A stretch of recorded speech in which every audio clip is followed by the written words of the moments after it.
Donc, c'est le menu, évidemment, normal. Donc là, sur une Casio, vous allez dans Stats, distribution normale cette fois-ci, et on va sur le NCD. Voilà. Et on dit quoi? Borne basse, moins 5 divisé par 3. Borne haute, 5 divisé par 3. Oui, on a bien un intervalle qui est centré. Moyenne, écart type, c'est bon. Donc, j'ai plus qu'à valider. On exécute. Voilà. Et on trouve 0, alors on doit arrondir à 10-3, donc 0,904. Donc, à peu près 0,904. Avec les Texas, donc seconde distribution, on va donc la loi, deuxième loi normale, ici, fonction de répartition, et là on met donc moins 5 tiers, 5 tiers, 0,1, c'est bon, on n'a plus qu'à coller ça et à faire le calcul. Et on trouve, vous voyez, 0,904. Donc voilà, ça c'était votre réponse, ça s'arrêtait là. Alors maintenant, dans le fond, qu'est-ce qui se cache derrière cette question? Eh bien, c'est le théorème de Moivre-Laplace. Qu'est-ce que nous dit ce théorème? Eh bien, que quand grand N tend vers plus infini, c'est-à-dire quand N devient très grand, ici c'est pour ça qu'on a pris un 3750, vous avez remarqué d'ailleurs ce nombre ne sert pas du tout dans le calcul, il sert juste à justifier l'approximation que vous faites par la loi normale.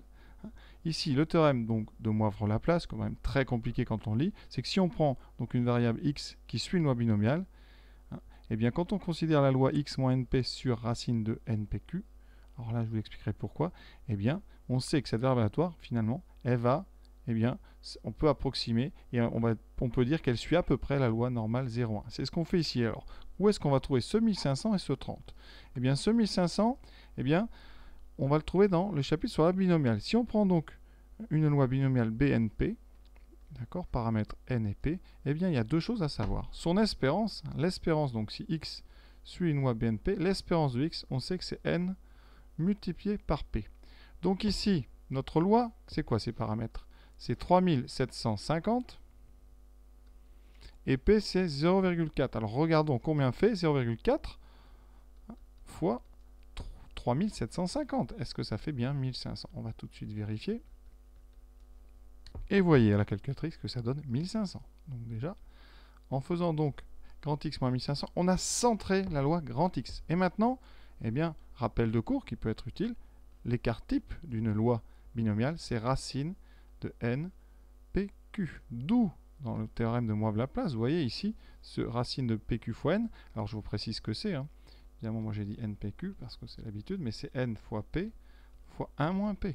Q, c'est le contraire de p par rapport à 1. Donc ici, mais on va le calculer, ce racine de npq. Calculatrice, ça fait donc racine de, alors, donc une racine carrée, de 3750, ça c'est n, fois 0,4 fois 0,6. Est-ce qu'on tombe à peu près sur 30? Et on tombe, vous voyez, sur 30. Voilà. Donc, eh bien, voilà pourquoi, dans l'exercice, on prend donc la variable aléatoire z avec x moins 1500, parce que là, 1500, on a dit, c'est la moyenne de votre loi binomiale, divisé par 30, qui est l'écart type de cette même loi binomiale. Et par le théorème donc de Moivre-Laplace, eh bien, cette variable aléatoire, quand n est très grand, on peut l'approximer et dire qu'elle suit la loi normale centrée réduite. Donc voilà, c'est finalement un exercice, bon, dans les faits, dans la pratique, qui est très simple. Dans l'explication, c'est très intéressant. Ça permet comme ça d'expliquer un petit peu comment on peut approximer une loi binomiale par une loi normale. Et dernière remarque, on aurait pu très bien faire l'exercice sans du tout utiliser la loi normale, parce que x, eh bien, on vous demande x entre 1450 et 1550. On sait que x suit la loi binomiale donc de paramètres 3750, 0,4. On peut donc utiliser la calculatrice. Alors le petit problème ici, c'est qu'on est entre A et B, et la calculatrice, vous savez, ne fait qu'inférieur ou égal à A, donc il faut transformer. Alors comment transforme-t-on? Eh bien, on va dire qu'on est x, donc la probabilité que x soit inférieur ou égal à 1550, moins la probabilité que x soit inférieur ou égal à 1449. Je ne vais pas détailler parce que là, on est un petit peu en plus. Vous réfléchirez à ça. Et donc là, on prend la calculatrice, on calcule ces deux probabilités. Vous allez voir qu'on trouve la même. Alors, on pourrait très bien, faire l'exercice plus rapidement sans utiliser la loi normale avec une calculatrice. Je vous dis rapidement. Pour la probabilité donc, de grand X entre 1450 et 1550, on pourrait très bien, parce que la machine, ça ne le fera pas, elle ne ferait pas d'encadrement avec des lois binomiales, elle fait que du inférieur ou égal. Donc je transforme. Cette probabilité, c'est la probabilité d'être inférieur ou égal à 1550 moins la probabilité d'être inférieur ou égal à 1449. Ma loi x, elle suit au binomial 3750,04. Je peux donc faire ces deux calculs sans problème. Donc la première, 1550, vous voyez, j'ai tout tapé, je valide, je note. Donc 0,9500, donc 954 à peu près. On va prendre ça. 0,954. Et je vais faire la deuxième tout de suite. Donc ça va assez vite parce que la chose a changé, c'est le 1449. Je valide, donc je trouve 0,046. 0,046. Je fais la soustraction. Voilà, il faut que je sorte d'ici. 0,954 moins 0,046. Et on trouve 0, vous voyez, 900, ici 0,908. On n'est pas loin du tout, évidemment. Hein. On a une approximation. C'est pour ça qu'on ne trouve pas le résultat exactement qu'on avait, c'est-à-dire 0,904. Mais vous voyez, dans l'idée, hein, ça serait une valeur plus exacte. Mais ça va beaucoup plus vite hein, avec la loi, évidemment, normale. Donc voilà. Donc je répète, cet exercice se faisait très vite. Vous n'avez pas à dire tout ça, bien évidemment. Mais voilà un petit peu ce qu'il y a caché derrière cette loi et cette variable aléatoire grand Z. Voilà, j'espère que j'ai complété un petit peu cet exercice. Je vous souhaite une bonne fin de journée. À très bientôt.